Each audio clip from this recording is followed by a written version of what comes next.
मेरा मतलब है कि इंडिया पाकिस्तान के बीच संभावित युद्ध की संभावना से इनकार नहीं किया जा सकता, क्योंकि कई इंटरनेशनल मीडिया और पाकिस्तानी मीडिया भी इंडिया में हो रहे सीरियल ब्लास्ट को फॉलो कर रहे हैं। उसके बाद दिल्ली में एक ब्लास्ट हुआ, कश्मीर में एक पुलिस स्टेशन में एक ब्लास्ट हुआ, पिछले 5 महीनों में करीब 50 से 120 लोग गंभीर रूप से घायल हो गए।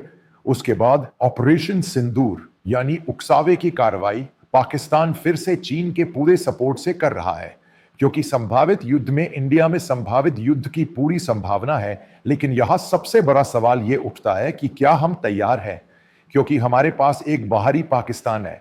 अगर हम कहें कि इंडिया के लिए यह कोई कुछ नहीं, ठीक है, लेकिन इंटरनल इशू है। अगर हम वजह बताएं, हम 2 फ्रंट पर जंग करने जा रहे हैं। मैं उस पर आता हूं। जब हम उन 2 फ्रंट की बात करते हैं, हमारे पास कई 2 फ्रंट है। एक और फ्रंट चीन झूठ बोल रहा है, जबकि ये 2 फ्रंट और चीन झूठ बोल रहे हैं। हमारी इंटरनल सिक्योरिटी हमें सच बता रही है ना? यह ब्लास्ट नरेंद्र की नाक के ठीक नीचे हुआ था। उसके ठीक बाद उसके बाद कश्मीर में फिर से ब्लास्ट हुआ है। तो अब वह इंटेलिजेंस जानकारी कहां है जो कहती है कि 31,000 कारें थीं। उनमें से सिर्फ 4, उनमें से एक आइकन से टकराई और उनमें से 3 पर कब्जा कर लिया गया। लेकिन यह कहा जा रहा है, क्या हम जंग के लिए तैयार हैं? यह सवाल नहीं है। सबसे पहले जंग की तैयारी के लिए दिया, क्योंकि हमने इतने लंबे समय से दूसरों की सारी लड़ाइयां देखी हैं। उसके बाद हमने ऑपरेशन सिंदूर में दखल दिया। इंडिया ने दखल दिया और जंग 4 दिनों तक चली। यह कहना इतना अचानक नहीं है कि यह युद्ध होगा, लेकिन यह कहना इतना अचानक नहीं है कि युद्ध रुक जाएगा। इसीलिए हमें तैयार रहना होगा। हमें बहुत तैयार रहना होगा। युद्ध, मैंने ठीक उसी समय कहा था, यहां वहां होम ब्लास्टर से बमबारी करना, ये टेरर फैक्ट्रियां यानी टेरर मॉड्यूल, चाहे वह जैश ए मोहम्मद हो या हफीज सईद, ये घटनाएं जल्द रुकने वाली नहीं है। क्योंकि पाकिस्तान एक बदमाश देश है जो आतंकवादी है, जिसका पूरा इलाका आतंक की उभरती हुई फैक्ट्री है। वे भारत को कितना बर्बाद कर सकते हैं। कश्मीर ही नहीं है, पाकिस्तान चीन के लिए एक प्रॉक्सी के तौर पर काम कर रहा है। क्योंकि भारत बढ़ रहा है, वे चीन के बारे में नहीं सोच सकते। चीन से इंडस्ट्री भारत में शिफ्ट हो रही है। भारतीय अमेरिकी संबंध, भारतीय और यूरोपीय देशों के बीच संबंध, यह संभावित रूप से चीनी अर्थव्यवस्था को प्रभावित करेगा। जब हम युद्ध की तैयारी करेंगे, सभी वर्टिकल्स के बारे में सोचिए। सिर्फ इतना ही नहीं, बल्कि यह भी कि इंडिया की रोजी रोटी, इंडिया से सटे देश के कई हिस्सों में लगभग 18 से 20 एयरपोर्ट हैं, जिनका इस्तेमाल रोजाना डोमेस्टिक और इंटरनेशनल रूट्स के लिए होता है। लेकिन जहां तक पाकिस्तान की बात है, उनके पास बहुत बहुत कम एयर एविएशन फैसिलिटीज है। इंडिया एक ऐसा देश है जो बहुत तेजी से बढ़ रहा है। तो जब किसी जंग को जंग कहा जाता है, तो उसके लिए तैयारी का समय होता है। अब मैं आपको एक उदाहरण देता हूं। हमास और इजराइल अक्टूबर 8 में अचानक इजराइल के उत्तरी हिस्से पर हमला कर रहे हैं। अचानक जवाबी कार्रवाई कहते हैं, तो इजराइल को समय लेने में 1.5 महीना लग गया, यानी फुल फ्रिज में जाने में। ऐसा इसलिए क्योंकि इसमें तैयारी सबसे जरूरी चीज है, क्योंकि उन्हें यहां घुसना नहीं चाहिए, यानी जो हमें समझने की जरूरत है। अब इस हमास और इजराइल के साथ एक उदाहरण जो हमारे सामने है। उन्होंने तैयारी करने में 1.5 महीना लिया और फिर वे जमीनी युद्ध में चले गए। यह एक हवाई हमला था। पहला हवाई हमला कम से कम किया गया था।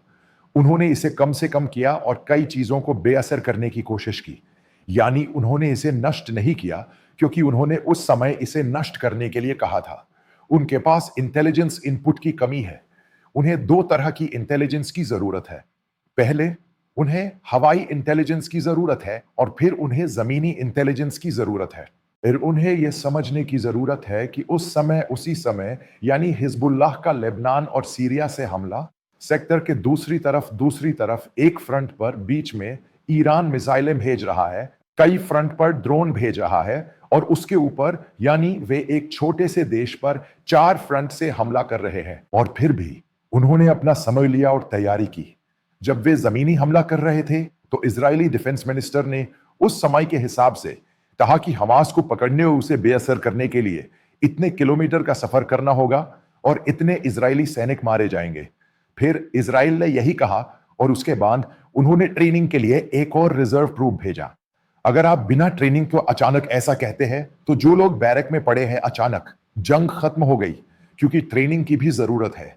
सच कहूं तो इस इजरायली जंग का एक फायदा है जो इजराइल को है। इजरायली मिलिट्री को जो फायदा मिला है वह यह है कि उन्होंने सच में लड़ाई लड़ी और प्रैक्टिस के तौर पर लड़ी, क्योंकि उन्होंने हाई मल्टीपल पर निशाना साधा। सबसे पहले शहर की आबादी हिठानसा बहुत बड़ा है। एक जरूरी बात यह है कि लोग वहां ऐसे ही इकट्ठा होते हैं। इस बीच जिन लोगों को कम किया गया था उनके आम नागरिक मारे नहीं जाते, फिर वे वहां ज्यादा से ज्यादा आम लोगों की जिंदगी से बचने की कोशिश करते हैं। यह एक डेमोक्रेटिक देश है। मुझे पता है कि इससे ज्यादा इंटरनेशनल प्रेशर होगा।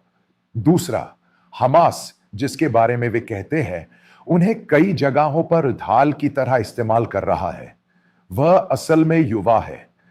तो यहां हमने एक सोची समझी चाल चली, क्योंकि चाहे वह स्ट्रेटेजिक हो या लड़ाई का वह पहलू, चाहे वह जमीनी हमला हो या मिलिट्री स्ट्रेटेजी हो या उसकी हरकत, हवाई हमला मामला यानी हवाई लड़ाई वैसी ही है।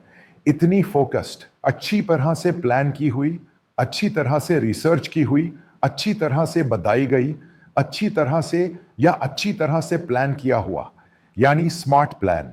यह बहुत साफ है कि इसे किसने डिजाइन किया, पहले फेज में किसे खत्म करना चाहिए, किन नेताओं को खत्म करना चाहिए। अब भारत और पाकिस्तान क्या कहते हैं ऑपरेशन सिंदूर, और इंडिया ने दोनों को ऑर्डर दिया और सही जानकारी के साथ। वे जैश मोहम्मद या हाफिज सईद जैसे Indian spy operation, underground operation में इन लोगों को खत्म करने से डरेंगे। हमने उन्हें वहां क्या गलती दिखाई, यह सही था। इसी तरह दूसरी बात, उनके परिवार या खानदान को खत्म करने के बाद यह ठीक है, लेकिन इसका मास्टरमाइंड क्या है?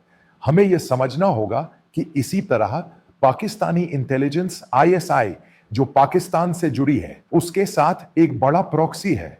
पाकिस्तान इंडियन बॉर्डर पर काम कर रहा है, इसलिए उन्हें खत्म करो।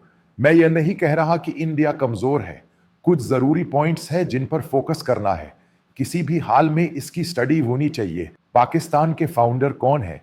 इसी तरह एक इंटरनेशनल गैंग है जो टेरम मॉड्यूल्स की मदद करता है। अगर उन्होंने न्यूट्रलाइज कर दिया होता और आगे बढ़ गए होते तो यह ऑपरेशन सिंदूर बहुत सफल होता। यही मेरा पॉइंट है। सत्यानाधा कार्य यह कोई ऐसी चीज नहीं है जो बिना सोचे समझे कर ली जाए। ये एक एयर स्ट्राइक है, ये एक प्रोफेशनल आर्मी है, ये एक अच्छी तरह से ट्रेन्ड मिलिट्री है, क्योंकि सिर्फ उनकी मिलिट्री में ही डिसिप्लिन है। कुछ ही लोग हैं।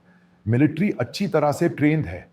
मिलिट्री को बड़े पैसे से कोई बड़ी प्रॉब्लम नहीं है, क्योंकि उनकी पहली प्रायोरिटी मिलिट्री को पैसे देना है। उसके बाद वे 1 महीने तक काम करते हैं।